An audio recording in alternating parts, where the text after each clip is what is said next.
ایک طرف قدوس بزنجو سیاسی اور انتظامی پریشانیوں میں گھرے ہوئے ہیں، وہیں سابق وزیر اعلیٰ جام کمال تواتر سے قدوس بزنجو کی بطور وزیر اعلیٰ صلاحیت پر آئے روز سوال اٹھا رہے ہیں۔ جام کمال کے بقول نئی حکومت کے آتے ہی بلوچستان میں احتجاج اور ہڑتالوں کا جو سلسلہ چل پڑا ہے وہ یقینی طور پر حکومت کی ناکامی کی جانب اشارہ کر رہا ہے۔ حکومت کی بڑی اتحادی جماعت تحریک انصاف کے پارلیمانی لیڈر سردار یار محمد رند بھی نئی حکومت کے پہلے دن سے وہ ان سے شدید ناراض نظر آ رہے ہیں۔ ایسے میں کیا بلوچستان ایک بار پھر تبدیلی کا شکار ہو سکتا ہے، یعنی ایک اور تبدیلی کا شکار ہو سکتا ہے؟ بات کریں گے تحریک انصاف بلوچستان کے صدر سردار یار محمد رند صاحب ہم موجود ہیں۔ سردار صاحب thank you so much for joining اس۔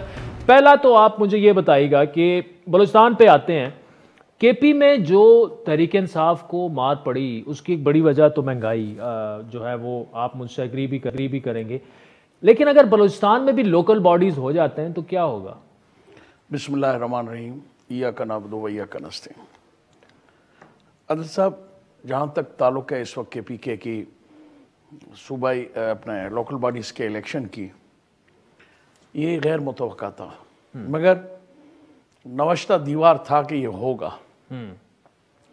اب اس کے دو وجوہات ہیں۔ ایک تو خان صاحب کا کہنا یہ ہے کہ غلط امیدواروں کا انتخاب، غلط لوگوں کو ٹکٹ دی گئی، اور ان کے وزراء، ان کے رفقا یہ کہتے ہیں کہ مہنگائی کی وجہ سے عوام نے یہ سخت ری ایکشن دیا ہے ہمارے خلاف۔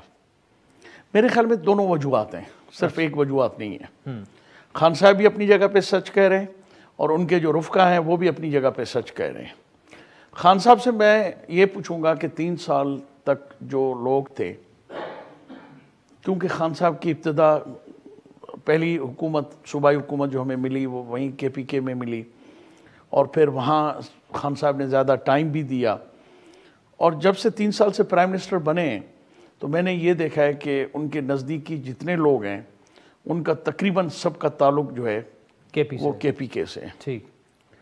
اس کے باوجود کیوں اتنی ایک پرانی پارٹی ہو کے اس کے گراس روٹ پہ اس کے تعلقات ہیں، اس کے روٹس ہیں، ان کی آرگنائزیشن ہے، ان کی تنظیمیں، کیوں پھر ایسے کون سے لوگ ہیں جنہوں نے خان صاحب سے غلط لوگوں کا انتخاب کروایا؟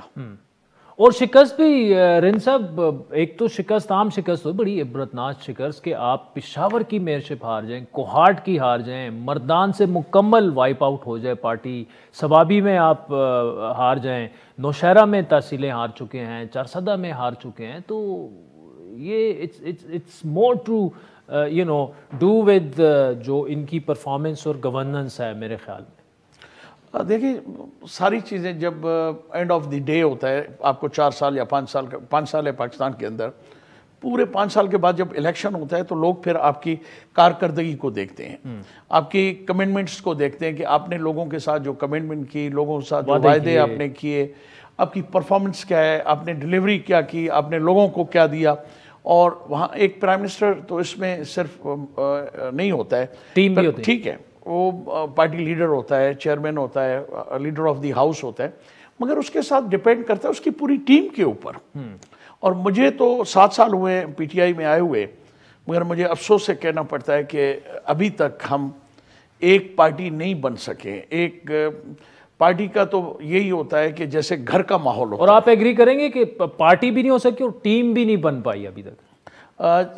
خان صاحب نے ہمیشہ وعدہ کیا تھا کہ میں ایک بہتر ٹیم کا انتخاب کروں گا اور ان کو لاؤں گا، ان کی پرفارمنس ہوگی۔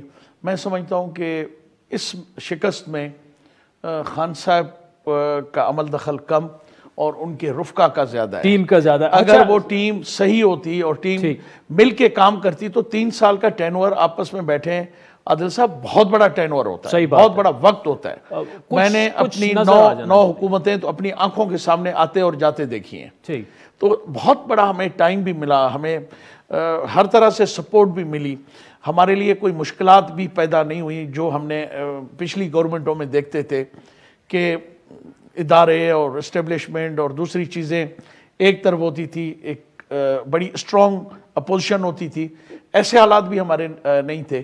مگر بدقسمتی سے میں سمجھتا ہوں کہ 2 چیزوں نے اس شکست کا ذمہ دار میں 2 چیزوں کو ٹھہراتا ہوں۔ ایک تو کرونا، جس کی وجہ سے بہت سارے آپ کے وسائل جو ہے موجودہ حکومت کو، عمران خان کو، ان کے اوپر استعمال کرنے پڑے۔ پھر دنیا کے اندر کرونا کی وجہ سے جو ایک لہر آئی ہوئی ہے مہنگائی کی، یہ صرف پاکستان میں نہیں پوری دنیا میں آئی ہوئی ہے۔ ٹھیک ہے، اس کو بھی کاؤنٹر کرنے میں خان صاحب کو اپنے بہت سارے وسائل ضائع کرنے پڑے، لگانے پڑے، لوگوں کو دینے پڑے۔ ٹھیک، تو یہ جو مہنگائی ہے، اور حقیقت یہ ہے کہ اب ہم جہاں بھی جاتے ہیں تو کسی اور چیز کا ذکر نہیں، صرف اور صرف مہنگائی کا ذکر ہوتا ہے۔ ٹھیک، سردار صاحب یہ بتائیے گا کہ اگر یہ لوکل باڈیز بلوچستان میں ہوتے ہیں تو کیسے پرفارم کرے گی تحریک انصاف؟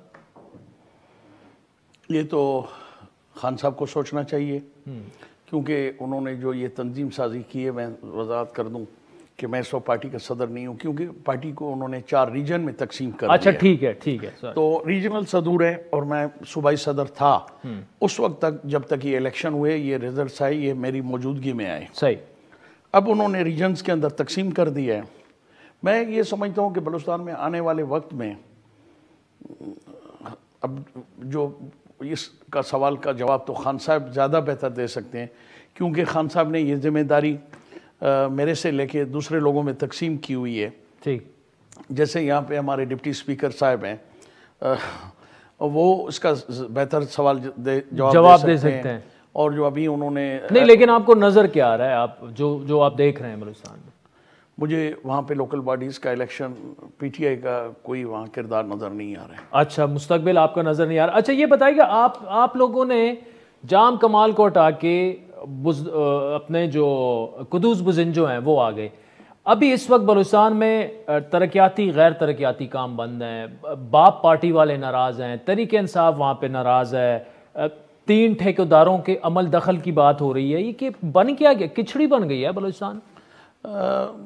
عادل صاحب، آپ اگر اٹھا کے بلوچستان دیکھتے ہوں گے نیچرلی، تو جب ان کا اوتھ ہوا تھا، اوتھ ٹیکنگ سیرمنی ہوئی تھی، تو اس میں اسمبلی کے اندر مجھے ایز اے پارلیمانی لیڈر موقع دیا گیا تھا، تو میں نے یہی کہا تھا، میں نے کہا قدوس صاحب جس دن سے آپ نے اوتھ اٹھائی ہے 2 دن ہوئے، 48 گھنٹے بھی نہیں گزرے، میں ان لوگوں کو آپ کے قریب دیکھ رہا ہوں جو اس سے پہلے حکومتوں کے لیے ہمیشہ جب بھی کوئی پاور میں لوگ آتے ہیں وہ اسی پاور کارنرز کے اندر چلے جاتے ہیں۔ آج بھی آپ کے ساتھ وہی لوگ مجھے نظر آ رہے ہیں۔ اگر آپ نے ان سے احتیاط نہیں برتی، جام صاحب نے تو اپنے 3 سال پورے کیے، قدوس صاحب آپ کے 3 مہینے بھی پورے نہیں ہوں گے۔ میں نے اس وقت تو یہ بات آپ کو کوئی ایک اور تبدیلی کے آثار نظر آ رہے ہیں؟ یقینی طور پہ قدوس صاحب کی جو موجودہ صورتحال ہے وہ اس قسم کی صورتحال ہے جو مجھے 2 سال یا 18 مہینے چلتے ہوئے قدوس صاحب نظر نہیں آ رہے ہیں۔ اچھا، ساتھ میں یہ بتائیے گا کہ یہ جو 3 ٹھیکیداروں والا معاملہ ہے کہ ان کی وجہ سے گورنمنٹ چینج ہوئی اور ان کا عمل دخل بڑا زیادہ ہے، یہ اس میں کوئی حقیقت ہے؟ عادل صاحب ایک بات بتاؤں، اس وقت میں تھوڑا انتظار کر رہا ہوں، تھوڑا سا مجھے ٹائم دے دیں، انشاءاللہ میں آپ ہی کے پروگرام میں آ کے بتاؤں گا کہ یہاں چند لوگ 1-2 بلوچستان کے ایسے نام نہاد جو اپنے ٹاؤن کمیٹی کا کونسلر کا الیکشن بھی ہار کے یہاں آئے ہیں، وہ یہاں بیٹھ کے بلوچستان کے وارث ہونے کا یا بلوچستان کی میکنگ اور بریکنگ کا دعوے دار ہو کے بیٹھے ہوئے ہیں، اور انہوں نے ایسا یہاں ایک سینیریو کریٹ کیا ہوا ہے کہ وہ بلوچستان کے اندر ان کا کوئی بہت بڑا کردار ہے۔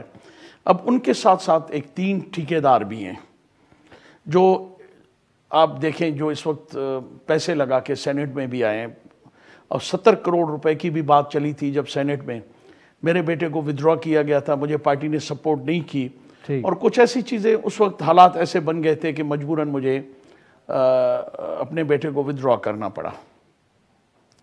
آج وہی 3 کانٹریکٹر جو ہیں، ٹھیکیدار ہیں، اور وہ ایک سیاسی شخصیت ہیں۔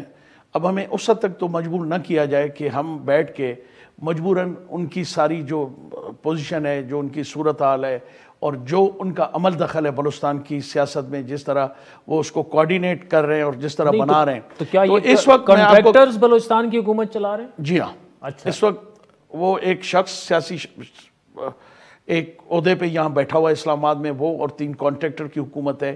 قدوس بزنجو ایک پپٹ ہے،